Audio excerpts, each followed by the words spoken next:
Story: The Haunted Route. Original author unknown. It was rather late at night, and I was returning home from a party. As exhausted as I was, I somehow stumbled to my car, navigating my way through a dark route. Once there, I popped my phone into the charger and set the map for home. I would say it was around 1 to 2 a.m. at this time, and I was ready to pass out, but I trekked on into the night. Listening as Siri told me, I got onto the highway that normally takes me home and prepared myself for the half-hour voyage. It was odd. As I merged onto the expressway, there was an absence of cars, and this wasn't some abeyance of traffic either. After driving for 15 minutes, I didn't witness one other vehicle. I guess this could have just been a coincidence, and kept on following the route home. Thoughts from the hectic night began racing through my head, and admittedly I wasn't entirely sober enough to be behind the wheel. Regardless, I was aware of what was happening enough to recapture the night. I was catching up with old college friends, and we spent our time reliving the events we relished so much together at our university. It was refreshing. It felt like being a student all over again. Unfortunately, my tangent of anecdotes was interjected by that robotic voice emanating from my phone. In 1 mile, take exit 21 to merge onto Murphy Boulevard. As always, I was a bit annoyed by Siri's constant reminders, but I knew it was for the best as she was my only guide home. After taking the exit, I began scanning the radio for songs.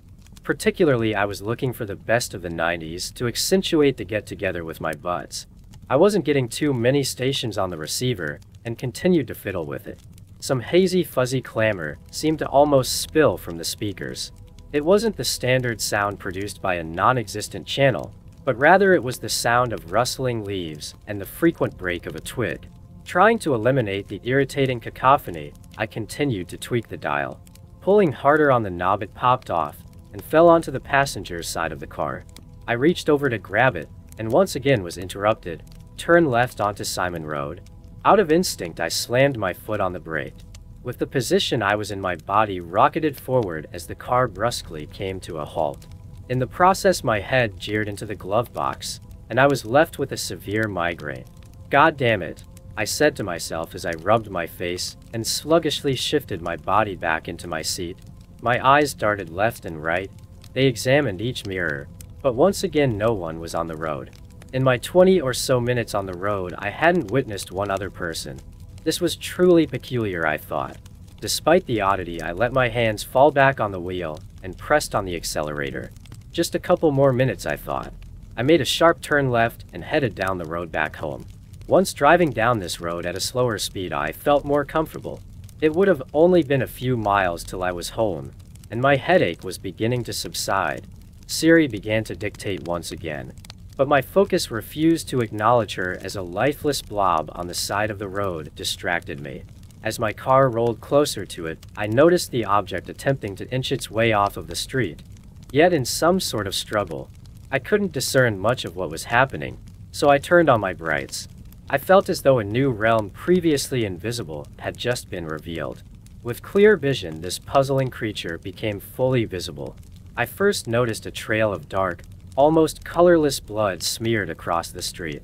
This streak originated from a location beyond my area of visibility. However, it had a distinct endpoint.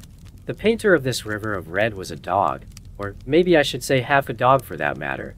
The poor pup was dragging what remained of its torso along the pavement, stretching out its 2 front paws and desperately grasping for new ground with each reach. Its exposed ribs barely managed to retain its intestines, which were strung out several feet behind the animal, yet still attached and being carried along in its battle for life. Hushed whimpers escaped the dog's vocals as it continued to meander across the landscape. Initially, I sat in my stopped car thinking this was the most grotesque roadkill I'd ever come across. However, at a second glance, I noted the tracks it had created with its own remains and outpouring of plasma. I also analyzed the creature and could see deep scratches that exposed its fat, and clearly torn muscles that appeared ripped rather than mushed. This was no result of a tire. This dog had met its fate from a predator, and something else was out there in the woods that had devoured it as prey. As the dog nearly found its footing on the other end of the asphalt, a ringing began blaring from my radio. I figured I must have left it on full volume on some blank station. As much pity that I felt for the dog, it was late, and I needed to return home. About a minute after leaving the gruesome scene, Siri was imminent on giving directions. She stated over and over again for miles, "Make a U-turn." I ignored her. As usual, Apple Maps was giving me false directions. I wouldn't be able to disregard her for long.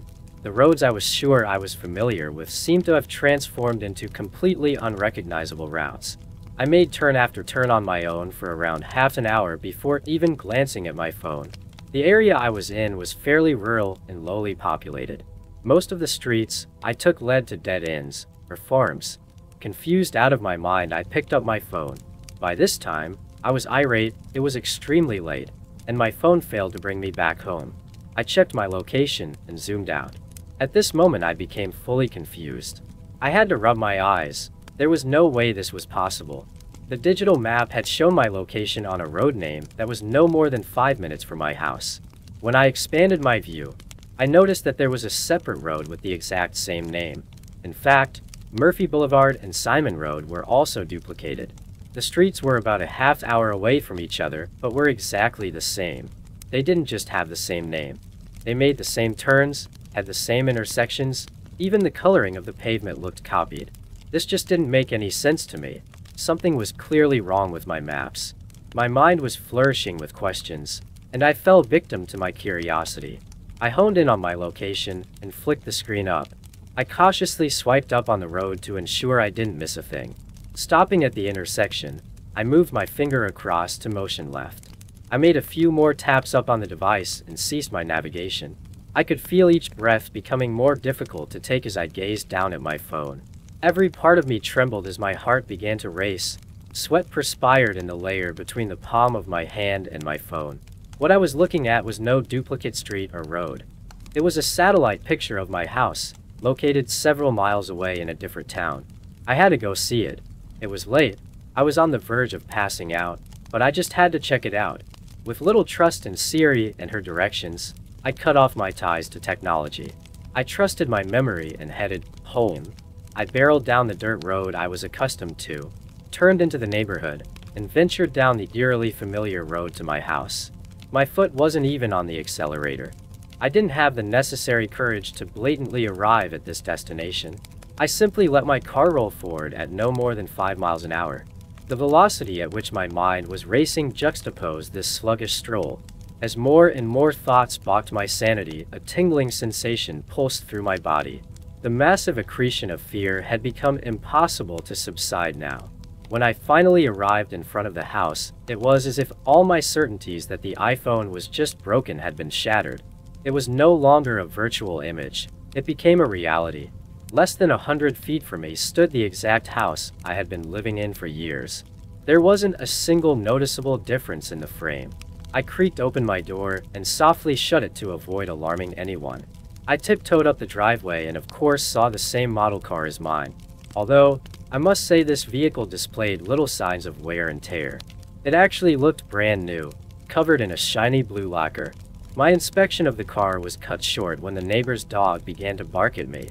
I almost fled inside to silence the alerting dog, but was unable to when my mind made a connection. I only had a quick glance in the dark, but I was almost sure of something when I saw this dog.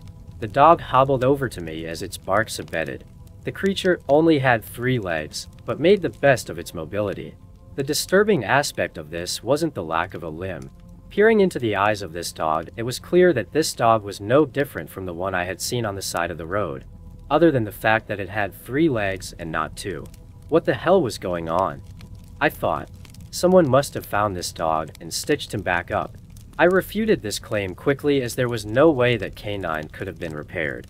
There must have been something out there in the woods hunting these animals.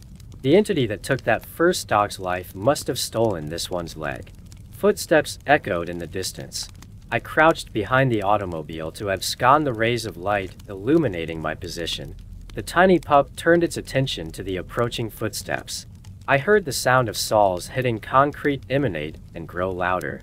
Accompanying it was the noise of dripping and the rummaging and shifting of what sounded to be a tarp, possibly.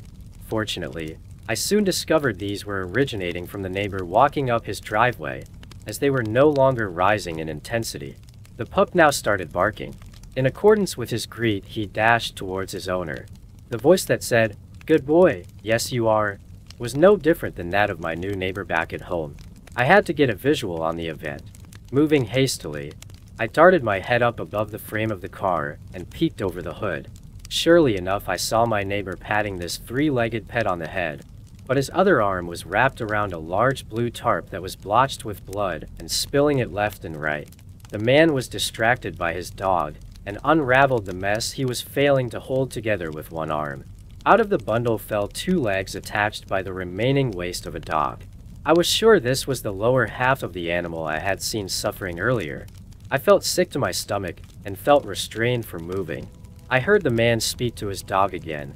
"Look what I got for you, buddy. Brand new." He couldn't possibly be referring to the legs, could he? My curiosity no longer outweighed my terror. I was unwilling to wait any longer. I pushed myself off the back of the car and began sprinting the 100 feet or so separating me from the beacon of safety my car now seemed. Before reaching a full-on dash, an unsettling tone beckoned out at me. "Hey, what are you doing here? Siri should have brought you to the harvest zone a while ago." This voice was my own. I overcame the obstacle of fear and motioned my head back as swiftly as I could.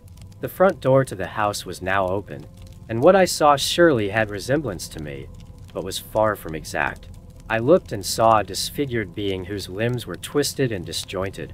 His skin paralleled the features of leather with its tough and darkly colored appeal, but his face was the most abject of all. An eye socket remained on the better side where the other was a mess of flesh and bone. Scarring smothered his cheeks. His gaping mouth displayed few and jagged teeth protruding through his discolored mushy excuse for gums, and his nose dissipated after an inch, leaving 2 rugged holes in the center of his face. The hairless, wretched version of me attempted to trek his way towards me on his ruined excuse for legs. I had no interest in finding out what would happen if he were to reach me. I returned to my car with haste and took off. I opened up Apple Maps in the hope of finding a way home. When the app opened up, I found myself scrolling through a warped map. At the end of one road, the start of the same one would reappear. I decided I couldn't trust the damn thing and would try and head home on my own. I took roads I knew, roads I didn't. I made hundreds of turns and tried just about every route, but I couldn't escape. No matter where I went, I kept ending up on the same street. Out of options, I had to turn to Apple Maps. I wasn't allowed to enter an address for whatever reason. I tried everything, tweaked every option, but it was set on preventing me from altering its course. A preset location was on it, and I went ahead and followed the directions. Driving my worn car at a slow speed, I listened to each motion. Turn left. I grabbed hold of the wheel and shifted the car left. I wasn't really aware of where I was going, but I remained driving. Continue for 1 mile, then turn right. I did as she asked, and I was gradually starting to recognize the area. Just as I hit the next corner and prepared to turn, my memory flooded back to me. The distinct sound of rustling leaves once again resonated throughout my car. Siri spoke out, "Drive a half a mile and the destination is on your left." I heard some muffled voice under the clamor of leaves and twigs. I turned the radio up to get a better listen. "Is this him?" a deep voice asked. The only response I heard was another man attempting to silence the dialogue. Siri iterated, "The destination is on your left in 400 feet. The pace I drove, it slowed. The indistinguishable muffles over the radio subsided.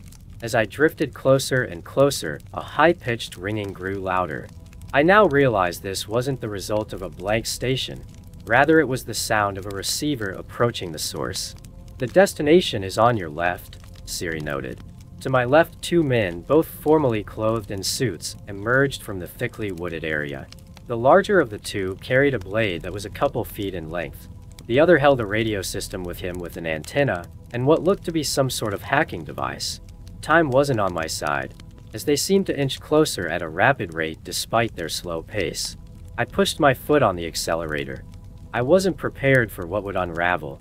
The car was motionless, however. I checked the fuel, and it read empty. Locking my doors and rolling up the windows, I could only sit and watch. Now only 20 feet or so from my car, the men grinned. One of them was tugging open a garbage bag as the other lifted his machete from his shoulder in preparation. With my car door now being the only barrier between them and me, I could hear a faint voice speak. Arrived at destination. Thanks for watching. Please like, share, and subscribe to listen to similar stories in future.